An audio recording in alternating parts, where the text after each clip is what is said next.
Welcome to Introduction to Symbolic Logic. I'm your instructor, Vera Flocke, and this is Lecture 1. Today we are going to talk about three main questions. The first question is, what is logic? Relatedly, how do we study logic?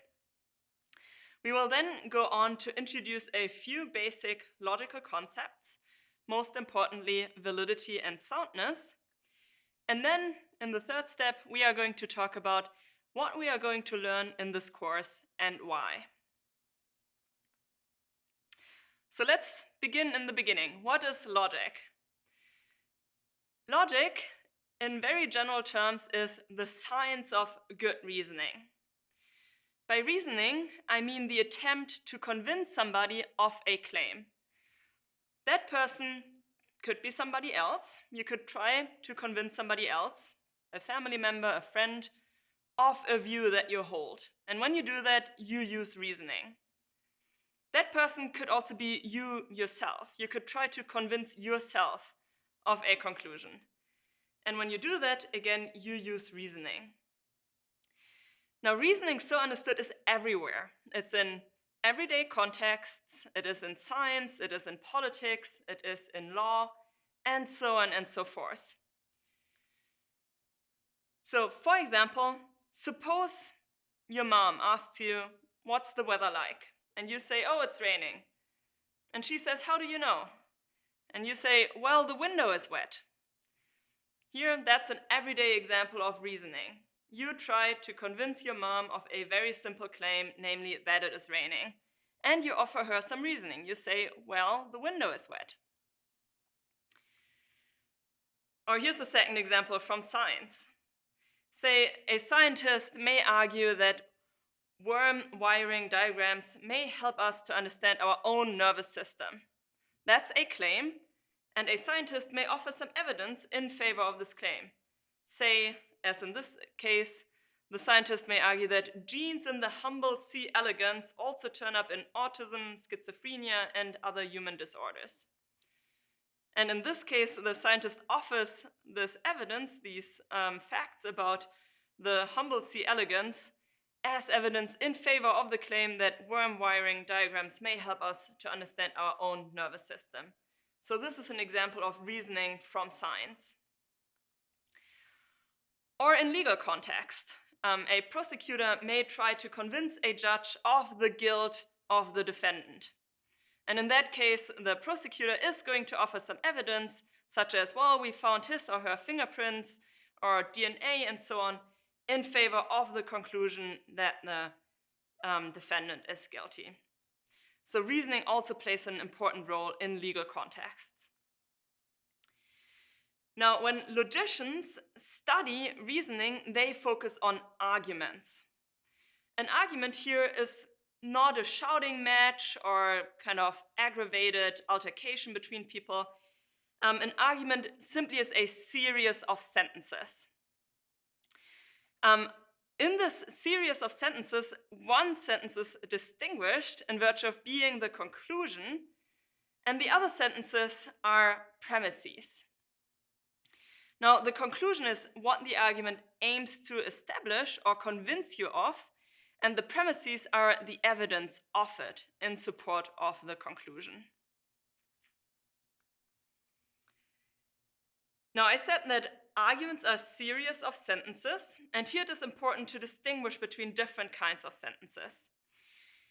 Sentences that may appear in arguments always are declarative sentences, where declarative sentences are the kinds of sentences that can be true or false. So, for example, when I say, it is raining, that is a declarative sentence because it can be either true or false. Other kinds of sentences include interrogatives or imperatives. So, for example, when I ask you, is the window open, I'm using an interrogative sentence. Or when I tell you, please open the window, I'm using an imperative. And these interrogative sentences and imperative sentences are neither true nor false. And so they do not figure in arguments. And since in this course we will focus on arguments and on only declarative sentences that appear in arguments, I will, in what follows, usually mean declarative sentences when I speak of sentences. So whenever I talk of sentences, you can infer that I mean declarative sentences. So here's a simple example of an argument. It is raining, therefore the pavement is wet.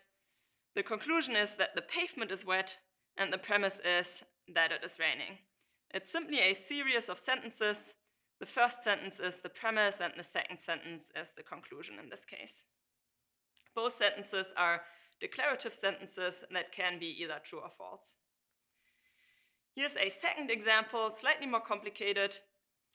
Sanjeev lives in Bloomington or in Indianapolis. Sanjeev doesn't live in Indianapolis. Therefore, Sanjeev lives in Bloomington. Again, we have a series of sentences, in this case 3 sentences. The first 2 sentences are premises, and the third sentence is the conclusion. The conclusion is what the argument aims to convince you of, namely the claim that Sanjeev lives in Bloomington, and the evidence offered in support of this conclusion is that he either lives in Bloomington or in Indianapolis, and he doesn't live in Indianapolis. So it follows he must live in Bloomington. Now, in all these cases that I just showed you, it's easy to identify the conclusion, because the conclusion is simply the last sentence in the series of sentences. But often in everyday contexts, it's not so easy. Somebody may give you an argument where the conclusion actually appears in the beginning or in the middle of what they are saying. And in those cases, you may need some strategies to be able to identify the conclusion. And I here want to introduce you to 2 main strategies. So strategy 1 is simply ask yourself, what is the author of the argument trying to convince you of? And that claim, what they are trying to convince you of, is the conclusion. And the second strategy is to look out for indicator words. What are indicator words? So indicator words can be either premise indicator words or conclusion indicator words. Common premise indicator words include because, since, given that, for, on the grounds that, this follows from, and so on and so forth. Common conclusion indicator words include therefore, thus, hence, so, consequently, this shows that, and so on and so forth. So let's look at an example for how this works. Here's a short argument due to Martin Luther King from his letters from Birmingham jail, where he says, racial segregation reduces some persons to the status of things. Hence, segregation is morally wrong. Here we have a classic indicator word, namely the word hence. And you know that what comes after this word, after hence, is the conclusion of the argument. So in this case, the conclusion of Martin Luther King Jr.'s argument is that segregation is morally wrong.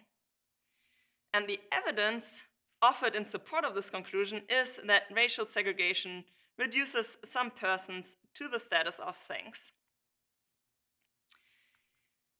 Here's a second example, this time due to Alfred Hitchcock, where he says, the head of the spy ring is very dangerous.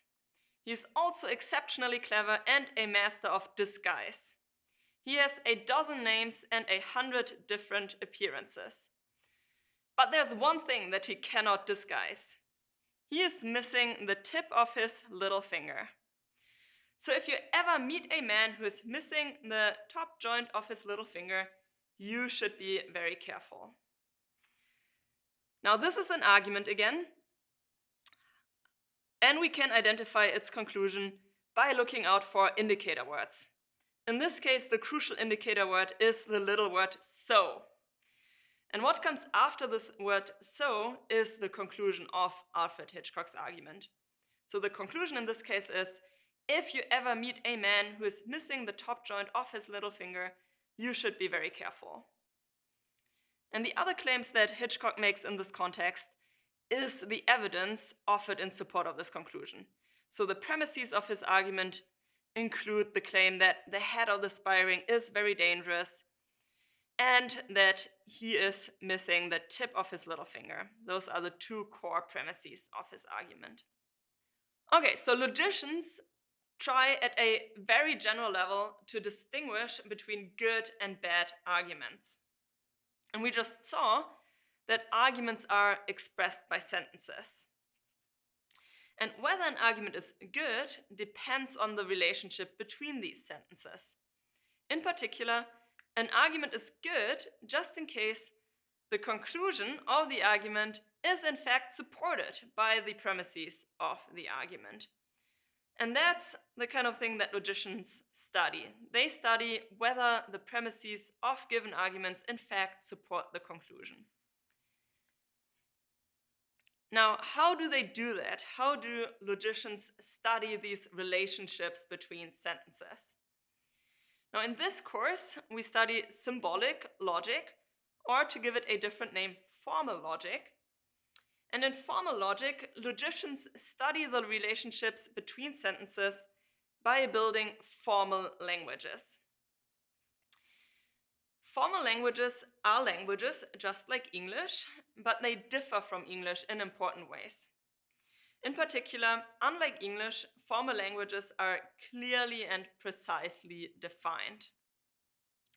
That means that they contain a clear definition of which symbols are part of the language, and they include a clear definition of how you can use these symbols to form sentences.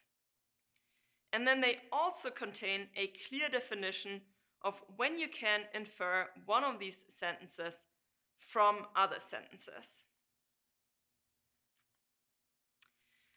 You can think of these formal languages as models.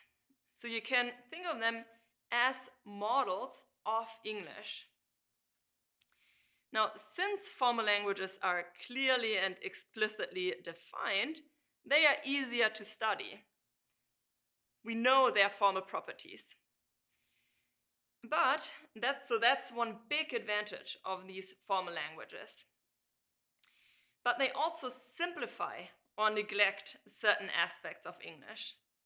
And for that reason, they may not actually model particular aspects of English in a very good way.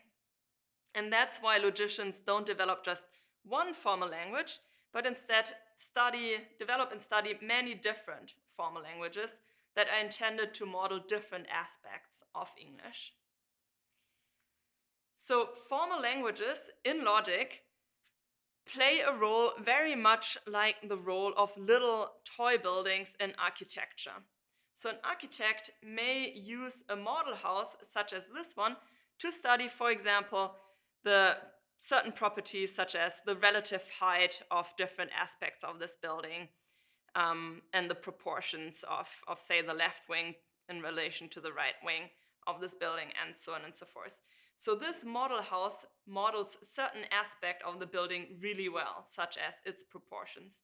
But it doesn't model other aspects at all. So you will not be able to study, say, the weight of the building that you are building by weighing this model. The weight of this model is going to be very different from the weight of the actual building that you are building.